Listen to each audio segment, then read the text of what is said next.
આ આપણી જીવનસાથીની 1, 2 અને 3 નંબરની ચેનલ છે. એને સબસ્ક્રાઈબ ન કરી તો સબસ્ક્રાઈબ કરો અને શેર કરો. હેલો, મારું સર વાત કરો છો? હા, બોલું છું. હું છે ને ગીર સોમનાથ જિલ્લામાંથી ઉનાથી પ્રવીણ રાઠોડ વાત કરું છું, પ્રવીણ પ્રજાપતિ. હા, બોલો. મેં તમારી એક ચેનલ જોઈ છે લગ્ન માટેની, અને મારા છે ને ડિવોર્સ થઈ ગયા છે અને મારે બીજી વાર એવું અનુકૂળ પાત્ર ગોતવું છે. એના માટે તમારો સંપર્ક કઈ રીતે મારે કરવો? 2-3 દિવસથી તમને કોલ કરું છું. સાચી વાત. હું પણ કામમાં આવું ને એટલે ફોન ન પડ્યો ક્યારે. તો પ્રભુ, એના માટે શું પ્રોસેસ છે? પ્રોસેસ તો આપણે યુટ્યુબમાં મૂકીએ. એમને આમ મને સચોટ કઈ છોકરી મળી જાય એવું ખરું? ના, એવું કઈ આમાં ગેરંટી ન હોય. ગેરંટી નહીં એમ? બિલકુલ નહીં. તો તમારો આપણે શું રોલ મતલબ ભેગા કરી આપો? યુટ્યુબમાં મેલી દેવાનો. યુટ્યુબમાં મેલો પછી એના પછી તમારા મેસેજ ભાગ્ય પર છોડી દેવાનો. એમને યુટ્યુબમાં મૂકી દો પછી એના સામે વાળો આપણો કઈ રીતે સંપર્ક કરે? એમાં તમારો નંબર હોય ને. એવું છે, નંબર હોય? તમારો ફોટો હોય, તમારો નંબર હોય. તો એમાં તો દાખલા તરીકે ઘણા એમાં લેડીઝોના છે, પણ એમાં અંદર તો નંબર નથી, મેં જોયું હતું. લેડીઝના નંબર નાખો એને ના પાડ્યું કામ. લેડીઝના લોકો હેરાન કરે ને પછી એટલે. તો લેડીઝને સંપર્ક મારે કરવો હોય તો કઈ રીતે હું કરી શકું? એ મારો કરવો પડે. તો અત્યારે તમારો સંપર્ક કર્યો છે કોઈ લેડીઝ એવી ધ્યાનમાં વ્યવસ્થિત? આપણે 30-32 વર્ષ જેટલી લેડીઝના મેલ્યા ને એ બધી લેડીઝના થઈ ગયા. તો કઈ લેડીઝ વાંધો મેલો ને એટલે 2-3 દિવસનું લગભગ પતી જાય. હું કામ ડિમાન્ડ જાજી છે લેડીઝની. હા, લેડીઝ ઓછી છે એટલે તરત જ એનો ફેસલો થઈ જાય. તો લેડીઝોનો તો તરત થઈ જાય, પણ આપણે શું આપણું કરવાનું પ્રભુ? હા, એટલે એ તો તકલીફ છે. આપણે તો મેલી રાહ જોવાની. એવું નહીં. હવે આપણે હું એક જ ભાઈ છું, 34 વર્ષ છે અને એકદમ વ્યવસ્થિત છે, પણ હવે એવું અનુકૂળ પાત્ર ગોતવા માટે બી કઈ કરવું પડશે ને. અમારી કાસ્ટમાં તો અમારું કરવું મુશ્કેલ થઈ પડે છે પ્રજાપતિ સમાજમાં. હે આપણે કોઈ પણ કાસ્ટ ચાલશે, હિન્દુ ચાલશે, કોઈ બી એમ ને. 2-3 કાસ્ટ ને બાદ કરતા કોઈ બી કાસ્ટ ચાલે. હા, હા. એક ધર્મ વિરુદ્ધ કાસ્ટ આપણે ના ચાલે. હા, બાકી હિન્દુમાં જે રનિંગ કાસ્ટ છે એ બધી ચાલે. હા, હા. પણ હવે તમે સાહેબ, હવે તમે અમારા માવતર થાવ તો સારું હો. હે હવે કોઈ હાથ અમારો ચાલતો નથી, અમારે શું કરવું છે કહો? તો તમે કહેતા હોય તો હું તમને, ક્યાં છો તમે? તમારું વતન કયું સર? બાબરા. હે બાબરા. બાબરા? તો મારી બાજુમાં છે બાબરા, ચીતલ, આટકોટ. ત્યાં તો ભલા માટલા વેચી ગયો હે બાળપણમાં. હે રાજકોટ તો અમારું પ્રજાપતિ સમાજ જાજુ છે. હા, બિલકુલ. રાજકોટમાં છોકરીઓ કેટલી બધી છે, પણ આ એના કોઈ નથી દેતું. મેં તો એવું કહો તો હું તમારા ઘરે રહેવા આવી આવું. ઘરે આવ્યા હતા? અરે ઘરે રહેવા આવ્યો જાઉં. કોઈ એવું સારું વ્યવસ્થિત પાત્ર હોય તો હું એના ગામમાં રહેવા આવ્યો જાઉં, એવો માણસ છું. અચ્છા, ઘર જમાય. હે ઘર જમાય. ઘર જમાય નહીં, મતલબ આપણે સિટી નું કીધું હોય કોઈ. અત્યારે સમજો મારું ગામ છે ને ઉના, એક ગામ છે બરોબર, નાનો તાલુકો છે. હા, હા. કોઈ એમ કે સિટીમાં આવો તો આપણે સિટીમાં આવ્યા જાય. મારું કામ છે સિલાઈ કામ, ટ્રેલર નું, અને સાથે હું હોલસેલ ચાનો બિઝનેસ કરું છું, ભૂકીનો. હા, હા. બરોબર છે. આપણે તમે પ્રજાપતિ સાહેબ? ના, નહીં. તો પટેલ સમાજ મારું એટલે હા, અમારે આવે પ્રજાપતિમાં મારું સમાજ એટલે. હા. અચ્છા. તો હવે મારે શું કરવાનું કહો મને? મારે શું લાઈન લેવાની? તમારી ઈચ્છા. યુટ્યુબમાં મેલવું હોય તો આપણી આ વાત યુટ્યુબમાં આવી જાય. મારે આમનું જિંદગી તો નહીં જ નીકળે, કારણ કે ઉંમર મારી તમને લાગે 34 વર્ષ, પર જોહો ને એટલે તમને એવું લાગશે કે 20-22 વર્ષનો છોકરો છે. હે કોઈ વ્યસન નથી, હાવ નિર્વ્યસની. એમને તો તમે બહુ વ્યવહાર સુંદર છો, હાલત સારી છે અને ને આવક સારી, એટલે આવક આપણે 25 થી 30 હજાર કમાય. સારી તો ના કહી શકે. એક છોકરો છું, 3 જણા છે ફેમિલીમાં, 3 બહેનો છે, બહેનોના લગ્ન કરી આપ્યા. એક વાર ડિવોર્સ થઈ ગયા છે.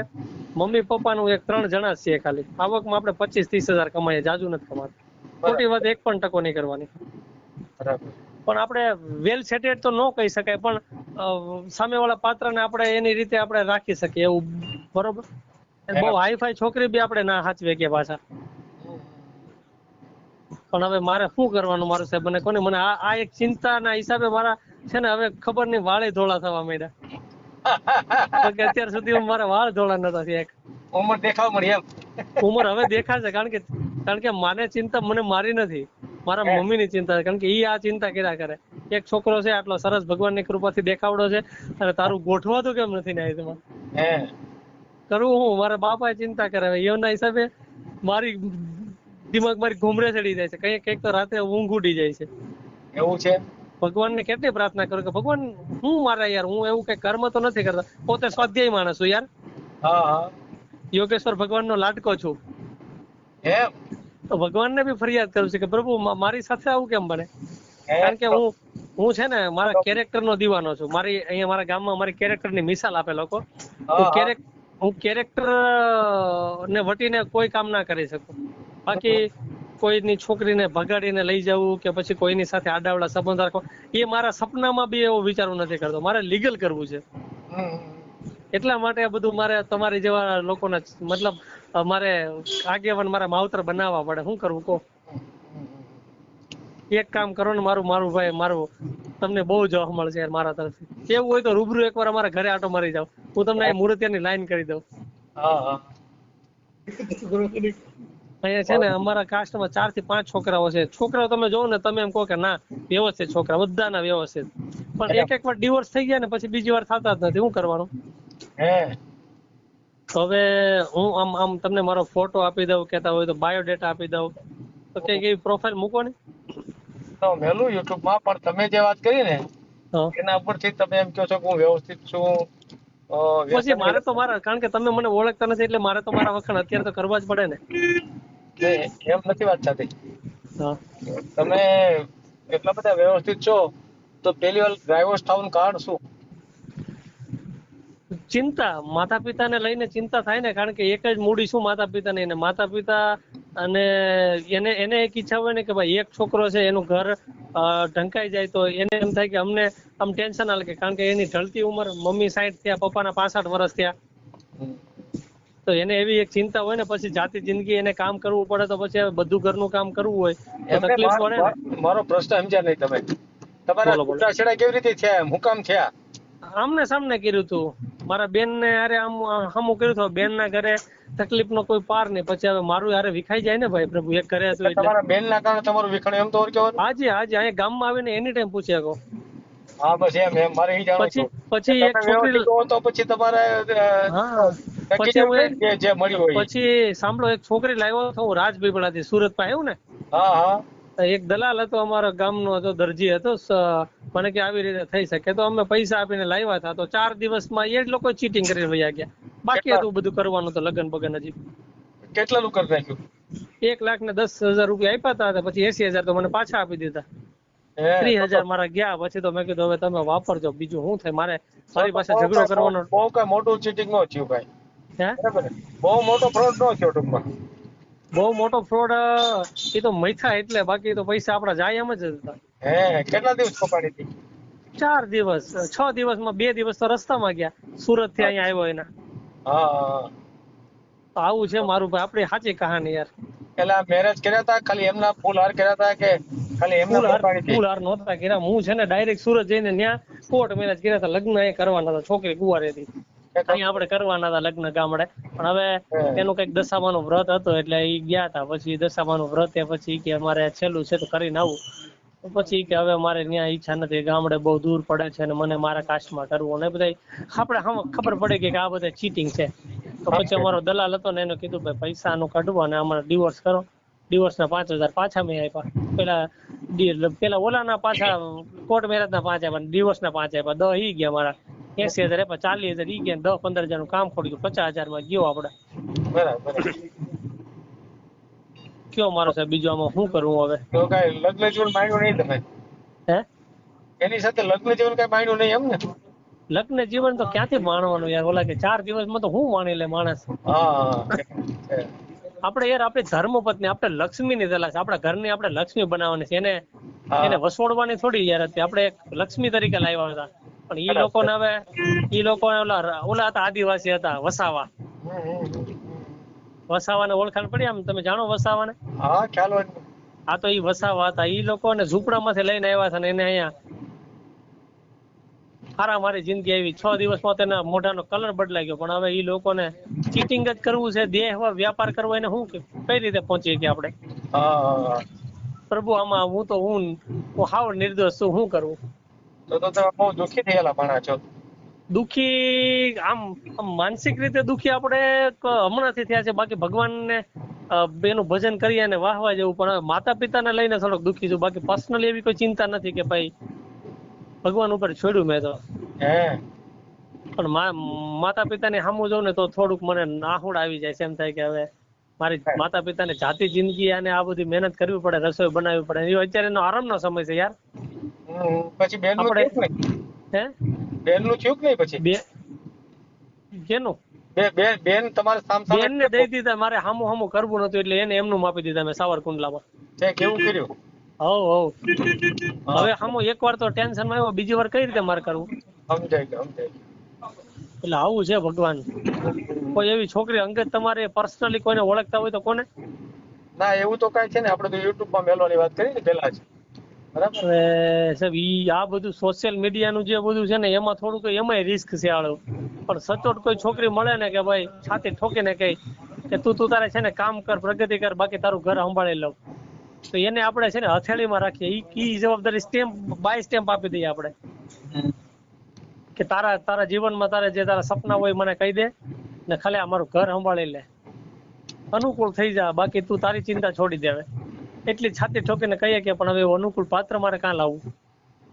એ તો યુટ્યુબ માં જોશે ને એટલે બધાને ખ્યાલ આવી જાય, તો મારે તો હે યુટ્યુબ માં સાંભળશે ને આપણી વાત, તમારી જે લાગણી તમે દર્શાવી છે, વ્યથા આપણું દર્શાવી કામ છે આપણું સાહેબ, મારું સાહેબ, આપણે ખોટું બોલીને કોઈ પગલું ભરવાનું નથી, એટલે ખોટું તમારી સાથે કહી શકું પણ એ આપણે ધંધો આપણો નથી.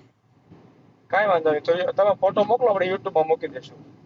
અને બીજી વસ્તુ હું તમને સાંજે છે ને આખી ડિટેલ મારી ઓલી આપીને નીચે કઈક એવું પત્ર લખીને આપીને હું કહું છું, પ્રજાપતિ સમાજની છોકરી મળી જાય એવું ખરું આમ મને? આમાં ભાઈ જો આ તો આપણે સોશિયલ મીડિયા છે, આમાં મળવું હોય તો સ્વર્ગની પરી મળી જાય, અને ન મળે તો કાંઈ નોય મળે, બરાબર? આ એક સાહસની વાત છે. આ તો એમાં મારા મમ્મી શું કે એકવાર બહારથી લાવ્યો હતો ને તો મને કે એક નહીં એમ નથી, આમાં તો તમને વાતચીત કરવાનો અવકાશ નહીં ને, તમે એમના તો કૂદી નથી પડવાના, તમારા બધી એના ડોક્યુમેન્ટ મગાવો, એને વાતચીત કરો, પછી તમને આગળ વધવાની ઈચ્છા થાય તો આગળ વધવાનું, નહીં તો નહીં વધવાનું. પૈસા તો ન લઈને બિલકુલ 1 રૂપિયો તમારે નથી દેવાના, તમારે ક્યાં દેવાના છે કોઈને?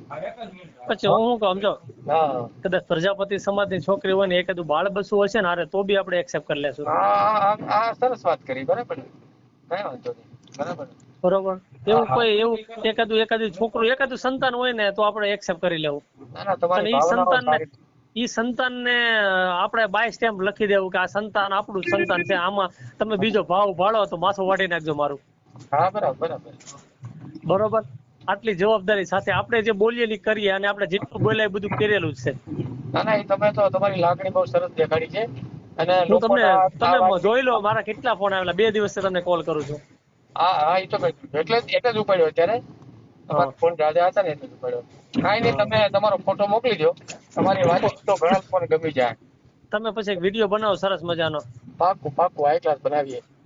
અને ભગવાનની કૃપાથી એટલો બધો હોય નહીં પણ આમ દેખાવડો છું એટલે તમે કોઈને ધ્યાનમાં બેસી શકો, પણ હું ગામડે રહું છું, આમ એ બધી ડિટેલ નાખજો ને અંદર બધી ડિટેલ નાખું, તમે તમારો કારણ કે ફોટો એક સરસ મોકલી દો, બરાબર ને? સારું, હાલો, એટલે કે આ નંબર પર મોકલી દો, વોટ્સએપ નંબર છે? હા, વોટ્સએપ નંબર છે, મોકલો અત્યારે. એટલે આજે મેળ આવશે તો કાલે તમારો વિડીયો, આમ તો અઠવાડિયું વેઇટિંગ. એમાં પછી નીચે લખજો પ્રજાપતિ સમાજ પ્રથમ પ્રાયોરિટી. હા, બિલકુલ, એ તો આપણે બોલીએ છે ને.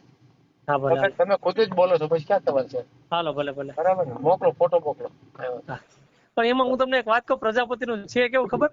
હા, કે કાળા હતા એ કપાઈ ગયા, ધોળા ને મળે ની ધડા, કુંભાર કે અમે શું કરીએ, ઘુમરે ચડી ગયા ખડા, એવું છે આમાં અત્યારે. ખડા ઘુમરે ચડી ગયા છે યાર. હા, ભલે, મોકલો, ફોટો મોકલો. વિડીયો પૂરો જોયો હોય તો આ ચેનલને સબસ્ક્રાઈબ કરો, ઓલ સિલેક્ટ કરો, જેથી કરીને તમને બીજા વિડીયો મળતા રહે, અને શેર કરો.